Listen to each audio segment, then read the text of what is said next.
தஞ்சாவூர் மாவட்டம் ஒரத்தநாடு நகர் பகுதியில் தஞ்சாவூர் பட்டுக்கோட்டை பிரதான சாலையில் வழிபாட்டு தலங்களுக்கு அருகே டாஸ்மாக் மதுபான கடை இருந்தால் அதனை வேறு இடத்திற்கு மாற்ற கோரி உயர்நீதிமன்ற மதுரை கிளை உத்தரவிட்டுள்ளது. வழிபாட்டு தலங்கள் மற்றும் கல்லூரிக்கு அருகே இருக்கக்கூடிய அரசு மதுபான கடையை இடம் மாற்ற உத்தரவிடக் கோரி சுகுமாரன் என்பவர் மனு தாக்கல் செய்திருந்தார். அந்த மனுவை விசாரித்த நீதிபதிகள் சுரேஷ்குமார் மற்றும் நீதிபதி அருள்முருகன் ஆகியோர் அடங்கிய அமர்வு இத்தகைய உத்தரவை பிறப்பித்துள்ளது. திருப்பூர் ஊத்துக்குளி சாலையில் உள்ள டாஸ்மாக் கடையை தங்கள் பகுதிக்கு மாற்றக்கூடாது என வடுகபாளையம் கே நகர் பகுதி மக்கள் வட்டாட்சியரிடம் மனு அளித்திருந்தனர்.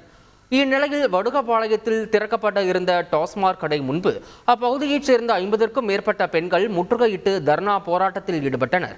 பாதுகாப்பு பணியில் இருந்த ஊத்துக்குளி காவல்துறையினர் போராட்டம் நடத்திய பெண்களிடம் பேச்சுவார்த்தை நடத்திய நிலையில் கடை திறப்பை வாபஸ் பெறும் முறை போராட்டம் தொடரும் என அவர்கள் தெரிவித்தனர்.